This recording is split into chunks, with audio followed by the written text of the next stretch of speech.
Good morning.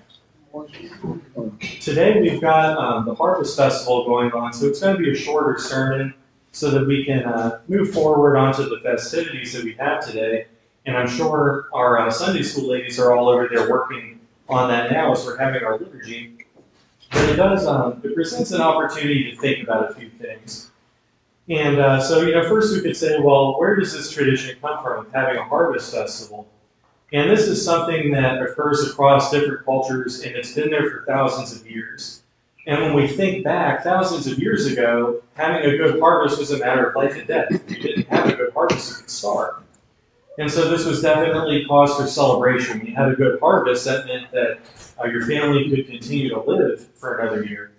And so this is something that goes back a long time in our own tradition. We're thinking back to the book of Exodus. So the people were enslaved, the Hebrew people were enslaved in Egypt, and then they go out and they're traveling around in the desert, and then finally they start to receive the law through Moses. So Moses is receiving the Ten Commandments, and then right after receiving the tablets, God is giving some various laws to the people. And sorry for the flies in here. We did also have a drive-through yesterday. So we've had a lot going on, which is part of what we're thinking about today. And the Lord said, I am making a covenant with you. Before all your people I will do wonders never before done in any nation in all the world. The people you live among will see how awesome is the work that I, the Lord, will do for you. Celebrate the Feast of Weeks with the first fruits of the wheat harvest and the festival of ingathering at the turn of the year. So that festival of ingathering is still practiced in Judaism today. It's called Sukkot, and they actually just finished that a few days ago. And so even this very idea of having a harvest festival goes all the way back into the Old Testament and receiving the law from God. This idea that we should be taking time to give thanks to God for the things that we have, the things we've received. But also, as Orthodox Christians, we believe in what's called synergy.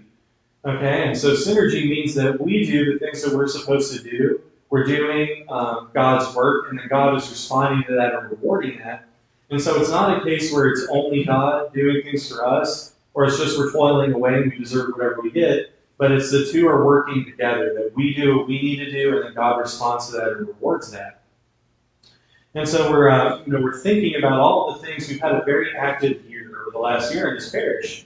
And as a smaller parish, when we have an active year like that, we do a lot of things. That means it's a lot of you, a lot of those of you in the congregation stepping up to make those things happen.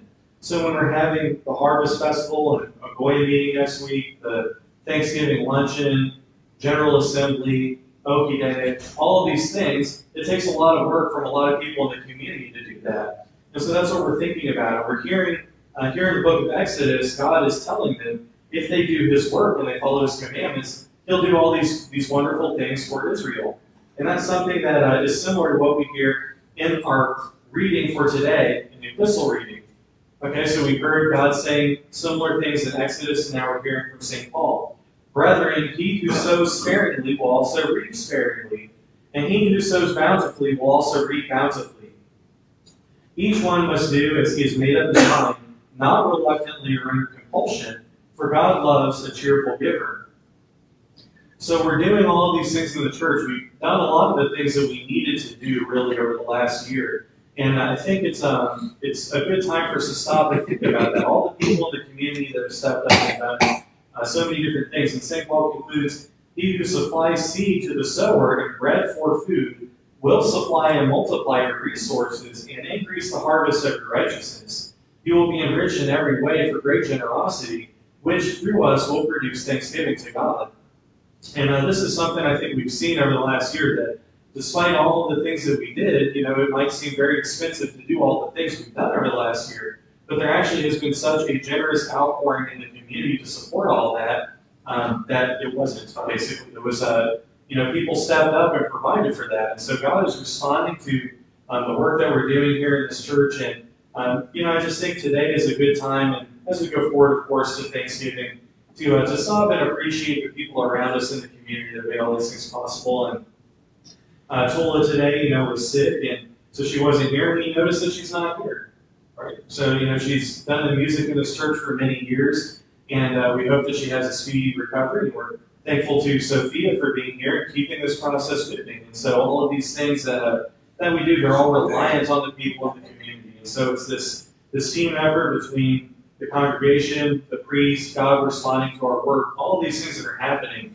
And I think as we go forward into this next year, we are going to start to see the reward for that as we start to see some growth in the community, as we've kind of done the things that we've needed to do to make the improvements in the community to be an active community. And so I just wanted to take this time to thank all of those of you that have continued to support the parish, doing the music, serving in the altar, whatever it may be. All of us are very important to the life of the parish.